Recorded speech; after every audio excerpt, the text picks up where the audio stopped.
साथियों, स्वागत है आप सभी का मेरे यूट्यूब चैनल पर। तो जैसा कि हमने फैटी एसिड के रिलेटेड हमने उसका ऑक्सीडेशन यानी कि beta oxidation of fatty acid और उसकी सिंथेसिस, ये दोनों ही पार्ट को हमने डिटेल में कवर कर लिया है और आपको भी समझ में आ गया होगा। तो आज हम जिस टॉपिक पे बात करने वाले हैं वो है ट्राई एसाइल ग्लिसरॉल, ठीक है? तो यानी कि अब हम बेसिकली फैट्स के बारे में बात करने वाले हैं। तो इस टॉपिक को भी हम थोड़ा-सा शॉर्ट में ही कवर कर लेते हैं, बहुत ज़्यादा नहीं बड़ा है, ठीक है?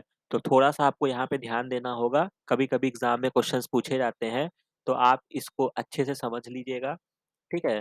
तो मैं इसको आपको दिखा देता हूँ। तो जैसा कि आप यहाँ पे देख सकते हैं, जो कि मैं इसको काफ़ी ज़ूम कर दिया हूँ, तो पहली लाइन में क्या लिखा हुआ है कि ट्राई एसाइल ग्लिसरॉल्स क्या होते हैं? तो इसके बारे में हम इसको थोड़ा-सा और अच्छे से समझ लेते हैं कि ट्राई एसाइल ग्लिसरॉल जिनको हम फैट्स बोलते हैं, इसमें क्या होता है कंसिस्ट ऑफ 3 फैटी एसिड की चेन होती है एस्टरीफाइड टू ग्लिसरॉल बैकबोन। तो कहने का मतलब होता है कि जो ये आपका ट्राई एसाइल ग्लिसरॉल होता है, इसको मैं आपको अच्छे से समझा देता हूँ, ठीक है?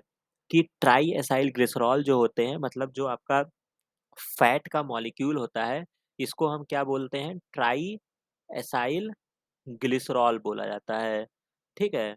ग्लिसरॉल बोला जाता है, तो इसमें होता क्या है कि ये जो बना होता है, इसमें ग्लिसरॉल की बैकबोन होती है, ठीक है? आपसे अगर पूछा जाएगा कि ये क्या कंपोनेंट है, तो एक ग्लिसरॉल का मॉलिक्यूल होता है और इसमें 3 फैटी एसिड की चेन लगी होती है, जो आपने अभी मैंने आपको फैटी एसिड की बायोसिंथेसिस में पढ़ाया।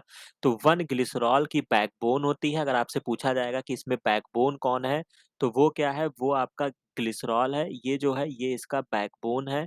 ठीक है? ये आपको याद रखना है, इसके बाद 3 फैटी एसिड की चेन होती है और यहाँ पे जो लिंकेज होता है, अगर आपसे पूछा जाएगा कि इसमें लिंकेज कौन-सा है, तो इसमें जो लिंकेज होता है, आपको पता है कि फैट्स वगैरह में ईस्टर बॉन्ड होता है। तो ये एडिशनल इन्फॉर्मेशन है, ये केमिस्ट्री के रिस्पेक्ट में अगर आपसे पूछा जाएगा, तो आप इसको याद रखेंगे, ठीक है? तो अभी तक आप केवल फैट जानते थे, लेकिन आज हमने ये समझ लिया कि फैट जो है, वो एक्चुअल में ट्राई एसाइल ग्लिसरॉल है, यानी कि उसमें 1 ग्लिसरॉल है और क्या है 3 फैटी एसिड के मॉलिक्यूल हैं। तो ये बात आपको कन्फर्म हो गई होगी। अब हम यहाँ पे इसको थोड़ा-सा और देख लेते हैं। सिंपल ट्राइएसाइल ग्लिसरॉल जो कि यहाँ पे दिया हुआ है, 3 आइडेंटिकल फैटी एसिड ये आप याद रखेंगे, ठीक है? क्या होते हैं 3 आइडेंटिकल क्या होते हैं फैटी एसिड्स होते हैं, ठीक है? ये आपको याद रखना होगा। मिक्स्ड ट्राइएसाइल ग्लिसरॉल यानी कि कुछ और तरीके के भी जिसमें होते हैं, जिसमें 2 या 2 से अधिक भी हो सकते हैं, ठीक है? तो ये इम्पोर्टेंट चीज़ आपके लिए हो गई है। अब हम यहाँ पे इसको और समझ लेते हैं। Triacyl glycerol the major energy store and the major dietary lipid in the human. तो हम जो लिपिड खाते हैं उसमें जो डाइटरी मेन होता है वो ट्राइएसाइल ग्लिसरॉल होता है, ठीक है? और फैट्स के बारे में आप जानते हैं कि वो क्या होते हैं, वाटर में इनसॉल्युबल होते हैं और इनका जो स्टोरेज होता है वो कहाँ पे आप स्टोर करेंगे? तो हम इनको स्टोर कहाँ करेंगे? एडिपोज़ टिश्यू में करते हैं या एडिपोज़ सेल्स होती हैं, ठीक है? इसके अलावा जब मैंने आपको प्रीवियस लेक्चर में ही मैंने आपको बताया था कि आपके 3 मेजर डाइटरी सोर्स होते हैं, ठीक है? वो 3 मेजर डाइटरी सोर्स आपके क्या होते हैं? प्रोटीन होता है, कार्बोहाइड्रेट होते हैं, ठीक है? कार्बोहाइड्रेट होता है और फैट होता है। तो मैंने आपको बताया था ना कि जो फैट होता है उसकी सबसे ज़्यादा एनर्जी जो होती है वो फैट से ही आपको मिलती है, ठीक है? मैक्सिमम एनर्जी आप इसको बोल सकते हैं कि मैक्सिमम एनर्जी जो रिलीज़ होती है, वो किससे होती है? फैट से ही मिलती है और कैसे होती है? तो ये भी हमने beta oxidation of fatty acid से अब हम समझ गए हैं, ठीक है? तो ये मैक्सिमम 9 के अप्रॉक्स में मतलब अगर इसका जो रेशियो होता है ये 4, 4.5 इस तरीके से होता है। मैंने आपको पिछले लेक्चर में बता दिया था। तो इस चीज़ को आप याद रखेंगे। इसके बाद बायोसिंथेसिस में आपको क्या याद रखना है, जैसा कि मैंने आपको पहले ही बता दिया है कि आपको बहुत ज़्यादा कुछ नहीं देखना है चूँकि इसमें ग्लिसरॉल का मॉलिक्यूल है और जब आप ग्लिसरॉल अगर आप सोचो कि यार हमें कोई ऐसा मॉलिक्यूल बनाना है जो ट्राइएसाइल ग्लिसरॉल होना चाहिए, तो ग्लिसरॉल आपको कहाँ मिलेगा? तो हमने क्या जाना, हमने ग्लाइकोलिसिस पढ़ रखा है, तो ग्लाइकोलिसिस में एक इंटरमीडिएट बनता है जो ग्लिसरॉल 3 फॉस्फेट होता है। अगर आप जानते हैं तो वेल एंड गुड, नहीं जानते हैं तो कोई बात नहीं। तो क्या होता है कि ये जो इंटरमीडिएट होता है कहाँ से हमको मिलेगा? ग्लाइकोलिटिक पाथवे से मिलेगा, उसमें एक डाइहाइड्रॉक्सी एसीटोन फॉस्फेट होता है। तो ये दोनों ही कंपोनेंट होते हैं जो मिलकर क्या बनाते हैं और फैटी एसाइल की कोएंजाइम चेन होती है। तो एसाइल कोएंजाइम मॉलिक्यूल जो होगा वो उसपे ऐड करता जाएगा। तो सबसे पहले लाइसोफॉस्फेटेटिक एसिड बनता है और फिर फॉस्फेटेटिक एसिड बनता है। तो ये यहाँ पे एक सीक्वेंस होती है, ठीक है? तो इसमें हम नहीं भूलेंगे, फ़ॉस्फ़ेट ग्रुप को रिमूव कर दिया जाएगा, फिर डैग बन जाएगा और डैग के बाद क्या बन जाएगा? ट्राई एसाइल ग्लिसरॉल बन जाएगा, ठीक है? तो ये हमको याद रखना है, बाकी आपको थोड़ा-सा मैं इसमें अभी फिगर के माध्यम से आपको समझा दूँगा। The energy for the synthesis of try acyl glycerol में चूँकि आप किसी चीज़ की सिंथेसिस कर रहे हैं, तो आपका एनर्जी कंज़्यूम होगा। वो एनर्जी कहाँ से आता है? एसाइल कोएंजाइम ए में जब थायोएस्टर बॉन्ड को हम ब्रेक करते हैं, वहाँ से एनर्जी आती है, ठीक है? बाकी अभी इतने पैराग्राफ में अगर आपको अभी नहीं समझ में आया है, तो थोड़ा-सा आप अभी पेशेंस रखिए, आगे मैं अभी आपको फिगर में इसको पूरे अच्छे से बता दूँगा। फिर क्या है, दूसरा चीज़ क्या होता है ब्रेकडाउन, तो फैटी एसिड को ऑब्वियस सी बात है कि फैट का ब्रेकडाउन कौन करेगा? लाइपेज़ एंजाइम करेगा। तो बस इतनी सी बात हमको याद रखना है, फ्री फैटी एसिड के लिए जब डिग्रेडेशन होता है तो बीटा ऑक्सीडेशन से एनर्जी आ जाएगी, जो कि हम पढ़ चुके हैं। ग्लिसरॉल जो होगा उसको कन्वर्ट कर दिया जाएगा डाइहाइड्रॉक्सी एसीटोन फॉस्फेट में, जो ग्लाइकोलिसिस में चला जाएगा। तो यानी कि अगर एक्सेस में है तो हम उसको यूज़ कर लेंगे बनाने में, और नहीं तो हम उसको क्या करेंगे, ट्राई हाइड्रोक्सी एसीटोन फॉस्फेट में कन्वर्ट कर देंगे, जिससे वो ग्लाइकोलिसिस में चला जाएगा। इसके बाद रेगुलेशन क्या होता है, the concentration of free fatty acid in the blood is a controlled by the rate of the hormone. जो आपका कौन सा हार्मोन होगा, आपका लाइपेज हार्मोन होगा, ठीक है? किस पे काम करेगा? एडिपोज टिश्यू पे काम करेगा। इसके अलावा जो आपके इमरजेंसी हार्मोन है, जैसे आपके एपिनेफ्रिन मैंने आपको बता दिया है, नॉरएपिनेफ्रिन है, और इसी में आपका ग्लूकागॉन आएगा। तो ये क्या करते हैं, ये हार्मोन लाइपेज को एक्टिवेट करेंगे, क्योंकि इमरजेंसी कंडीशन है तो आपको एटीपी चाहिए, एनर्जी चाहिए। तो जो भी आपकी बॉडी में फैट वगैरह स्टोर है, उनको तुरंत ही डिग्रेड करके एनर्जी के लिए यूज़ किया जाएगा। लेकिन इंसुलिन जो होता है, वो इसका क्या करता है, अपोज़िट इफ़ेक्ट करता है। बाकी ये पाथवे जो होता है वो साइक्लिक एएमपी के तहत कार्य करता है, तो इसको अभी हम आगे देखेंगे। ठीक है? अब हम यहाँ पर इसको थोड़ा और डिटेल में समझ लेते हैं। तो जैसा कि हमने देख लिया, ट्राइएसाइल ग्लिसरॉल जो होते हैं वो एस्टरीफाइड होते हैं, ग्लिसरॉल की बैकबोन होती है। कुछ सिंपल ट्राइएसाइल ग्लिसरॉल होंगे जिसपे 3 आइडेंटिकल फैटी एसिड चेन होगी, और जो मिक्स्ड होंगे उसमें क्या होंगे, 2 या 2 से अधिक होंगे। ठीक है? 2 और 3 डिफरेंट टाइप के फैटी एसिड चेन होंगे, मतलब एक ही टाइप की अगर फैटी एसिड चेन होगी तब हम उसको ट्राइएसाइल ग्लिसरॉल कहेंगे, या 1 या 2 प्रकार की उसमें होगी तब हम उसको क्या कहेंगे, डिफरेंट टाइप की बोलेंगे।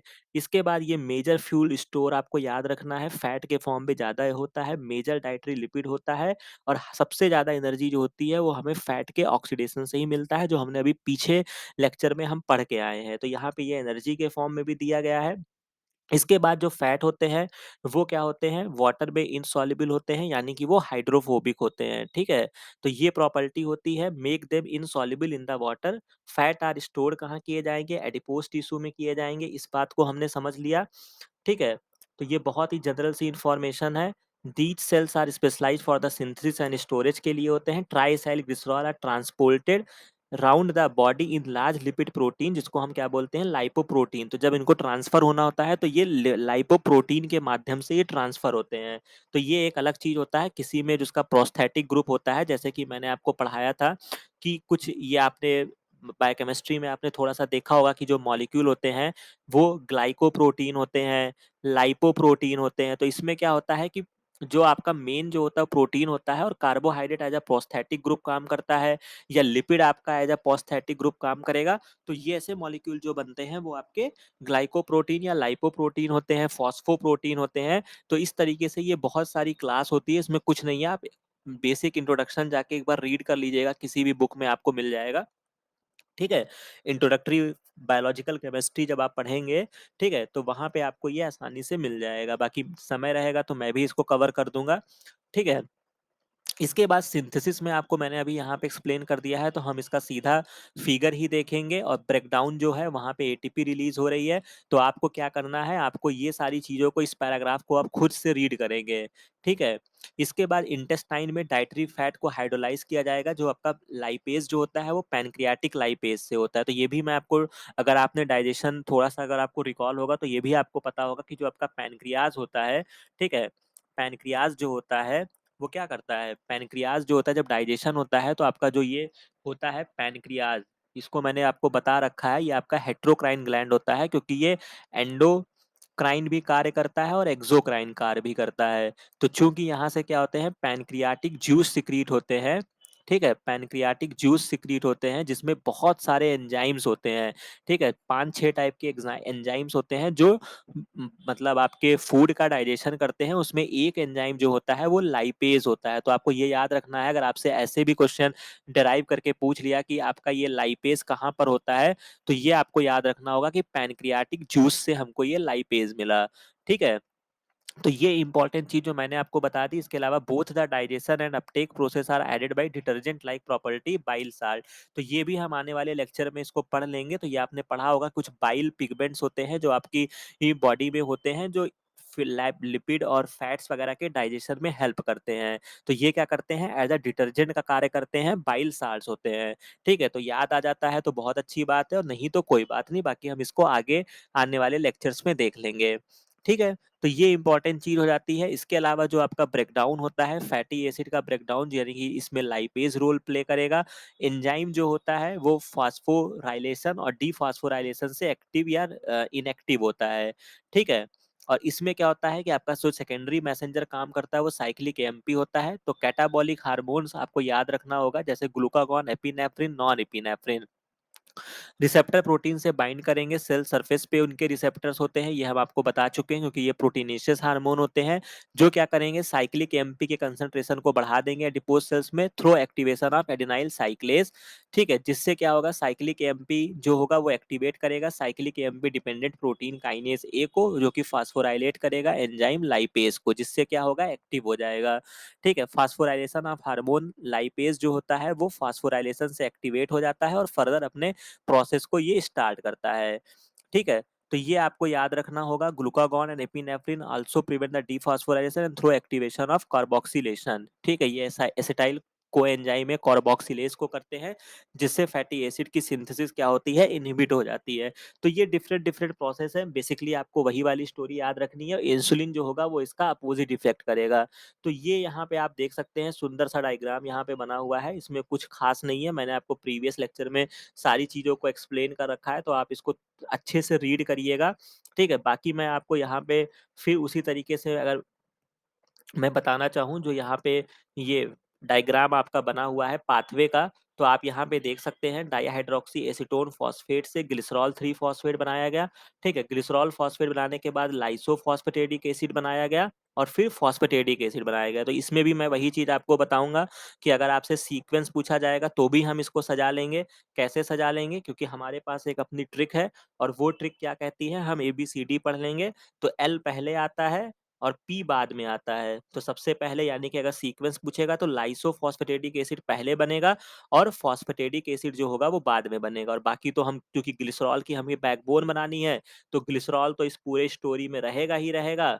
ठीक है, और क्या होना चाहिए, और ये होना चाहिए कि लास्ट में आपका डाइएसाइल ग्लिसरॉल बन जाएगा। और ये भी मैंने आपको पढ़ाया था, जब हमने कब कहाँ पढ़ा था ये हमने डाइएसाइल ग्लिसरॉल, तो ये आपको याद होगा ना, जब आपका PIP2 ब्रेक होता था सेल सिग्नलिंग में, जाके आप देख लीजिएगा, IP3 और डैग बनता था, तो जो डैग बन रहा था वो यही था, डैग। ठीक है, तो ये आपको याद रखना होगा, जो कि मैंने यहाँ पे आपको बता दिया है। और अगर इसमें एक एसाइल, एक ग्लिसरॉल मॉलि एक आप फैटी एसिड और ऐड कर देंगे तो क्या बन जाएगा, ट्राइएसाइल ग्लिसरॉल बन जाएगा। तो ये एक इम्पॉर्टेंट इन्फॉर्मेशन आपके लिए हो गया। लिंकेज याद रखना है, कौन सा एंजाइम ब्रेक करता है ये याद रख लीजिएगा। इसके अलावा आप ग्लूकागॉन, एपिनेफ्रिन जो आपके इमरजेंसी हार्मोन होंगे, जिसको क्या करेंगे, इसको एक्टिवेट करेंगे, और इंसुलिन जो होगा वो इसका अपोजिट इफेक्ट करेगा। ठीक है, तो फॉस्फोराइलेशन से जो आपका लाइपेज एंजाइम है, मैं यहाँ पे इसको समझा देता हूँ कि ये जो आपका लाइपेज एंजाइम है, इसमें क्या होता है कि जब इसका फॉस्फोराइलेशन होता है तो क्या होता है, ये एक्टिव हो जाता है। एक्टिव हो जाएगा तो क्या करेगा, फैट को ब्रेक करेगा। फैट को ब्रेक करेगा तो यानी कि इसको, जो आपके मतलब ग्लिसरॉल और उसके फैटी एसिड में क्या करेगा, तोड़ देगा। ठीक है, तो ये स्टोरी ये होती है। इसको एक्टिवेट कौन करेगा, यानी कि ग्लूकागॉन करेंगे। ठीक है, और इमरजेंसी हार्मोन करेंगे, क्योंकि वो कहेंगे भैया एनर्जी तोड़ो और हमको एनर्जी दो, इमरजेंसी कंडीशन आ गई है। ठीक है, लेकिन जो आपका डायबिटिक कंडीशन में, यानी कि जो आपका इंसुलिन हार्मोन होगा, वो क्या करेगा, वो इसका अपोजिट इफेक्ट करेगा। ठीक है, तो बस इतनी सी इंफॉर्मेशन आपको याद रखनी है। ठीक है, तो छोटे-मोटे लेवल पे यहाँ पे क्वेश्चन पूछा जाता है, जो कि आप इसको ध्यान रखेंगे। ठीक है, और इसके अलावा अगर ग्लिसरॉल से या वापस से भी आप इसको बना सकते हैं डाइहाइड्रोक्सी एसीटोन फॉस्फेट। तो सिंपल सी ये सारी इन्फॉर्मेशन यहाँ पे आपको बता दी गई है। ग्लूकागॉन, एपिनेफ्रिन कैसे ये सारे रोल प्ले करते हैं, अच्छा सा डायग्राम है जो मैंने अभी आपको शॉर्ट वर्ज़न में आपको बता दिया है। तो ये सारी इन्फॉर्मेशन हो गई है, बहुत ही छोटा-सा चैप्टर था। इसके बाद हम जो नेक्स्ट पार्ट में कोलेस्टेरॉल की सिंथेसिस पढ़ेंगे, जो कि आपके लिए बहुत ही मेजर इम्पोर्टेंट टॉपिक होगा। ठीक है? बाकी इस टॉपिक को भी बहुत ही छोटा-सा है, तो इसको आप अच्छे से रिकॉल कर लीजिएगा। कोई भी चीज़ अगर नहीं समझ में आती है, तो आप इसको कमेंट सेक्शन में बताइएगा। बाकी ये वीडियो अच्छा लगा हो, तो इसे लाइक, शेयर और सब्सक्राइब ज़रूर कीजिएगा। बाकी मिलते हैं नेक्स्ट वीडियो में, नेक्स्ट लेक्चर के साथ। Thank you very